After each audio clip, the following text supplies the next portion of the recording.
Oke, selamat datang semuanya. Kali ini kita akan menyelami salah satu konflik paling legendaris dalam mitologi, ya, Perang Troya.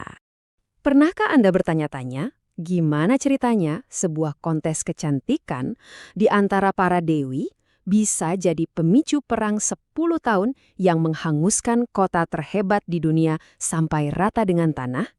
Nah, kita akan telusuri bagaimana semua ini bisa terjadi.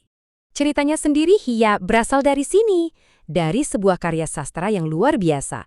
Sekitar 2.800 tahun yang lalu, seorang penyair buta yang kita kenal sebagai Homer menulis dua karya maha besar, Iliad dan Odysseus.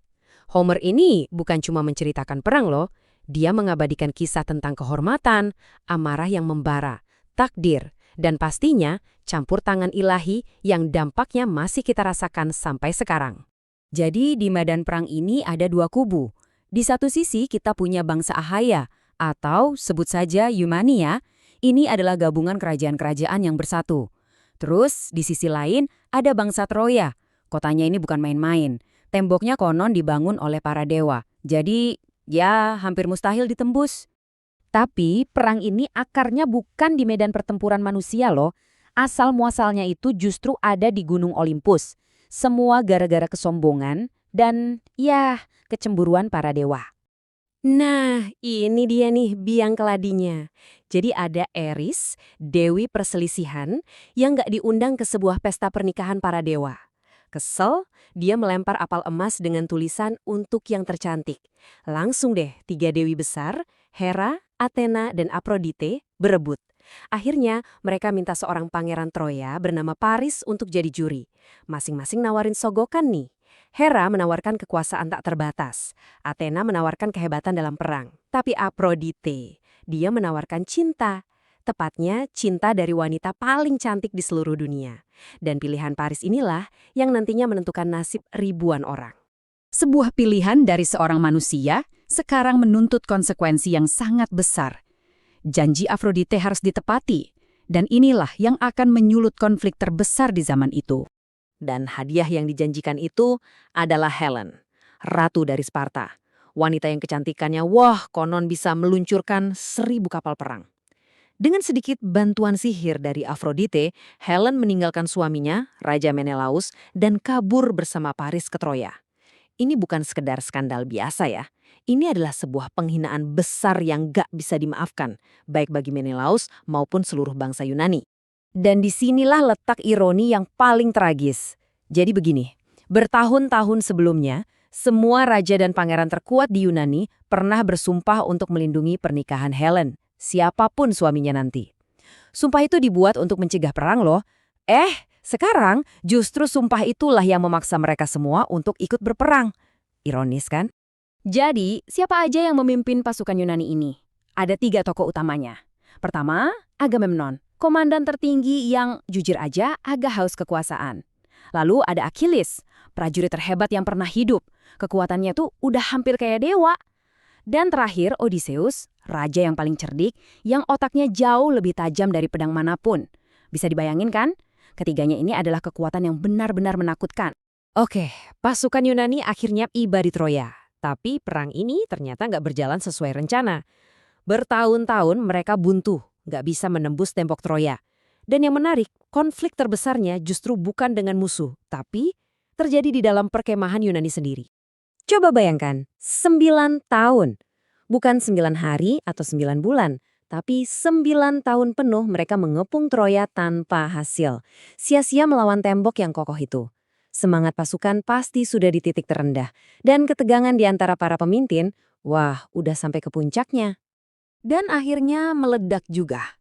Agamemnon dengan sombongnya mengambil Briseis, seorang gadis yang jadi hadiah perang untuk Achilles. Buat Achilles, masalahnya bukan soal si gadis, tapi ini soal harga diri. Kehormatannya diinjak-injak. Karena merasa sangat dihina, prajurit terhebat Yunani ini pun ngambek. Dia mogok bertarung.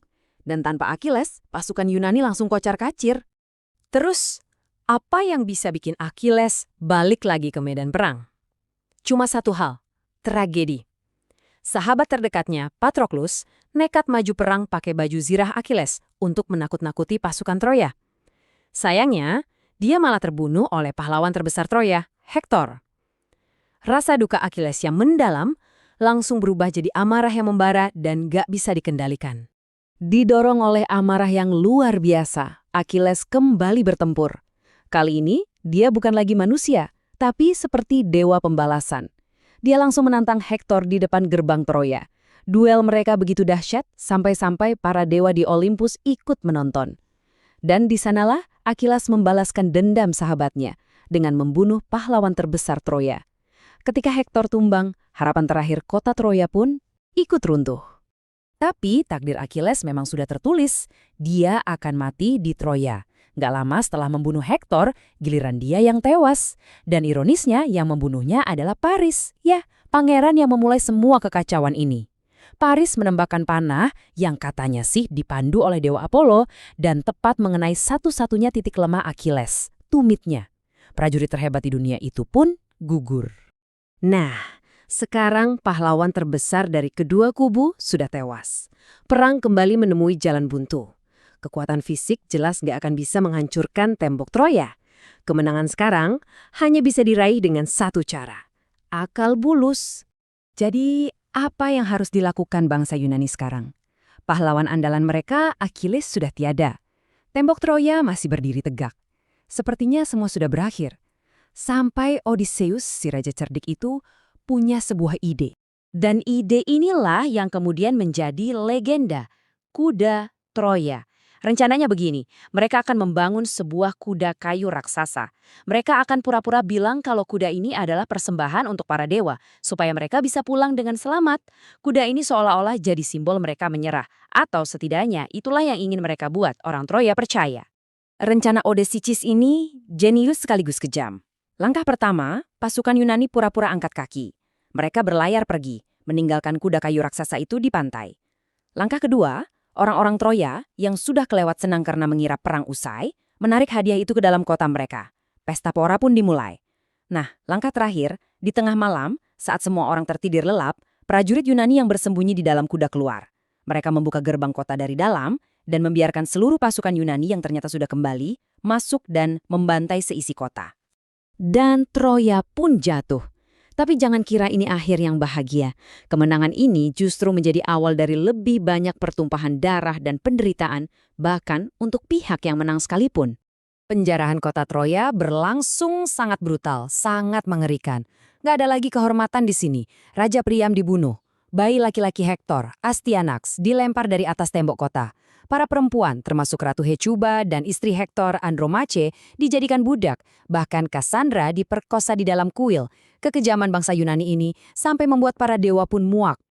Dan bagi para pemenang, kemenangan ini terasa seperti kutukan. Agamemnon begitu sampai di rumah langsung dibunuh oleh istrinya sendiri. Cassandra yang dia bawa sebagai budak ikut tewas di sampingnya. Helen memang kembali ke Sparta, tapi hidupnya nggak pernah sama lagi. Di sisi lain ada Aeneas, seorang pangeran Troya yang berhasil kabur. Dan nantinya keturunannya akan mendirikan Roma. Lalu Odysseus, perjalanannya pulang butuh 10 tahun lagi, jadi cerita epik yang lain. Jadi meskipun perangnya sudah selesai, penderitaannya masih jauh dari usai. Dan semua ini membawa kita ke pertanyaan terakhir. Kenapa kisah perang Troya ini abadi?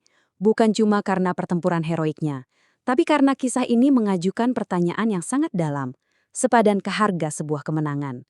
Kisah ini adalah tentang kesombongan manusia dan tentang konsekuensi tragis dari amarah, baik amarah manusia maupun amarah para dewa.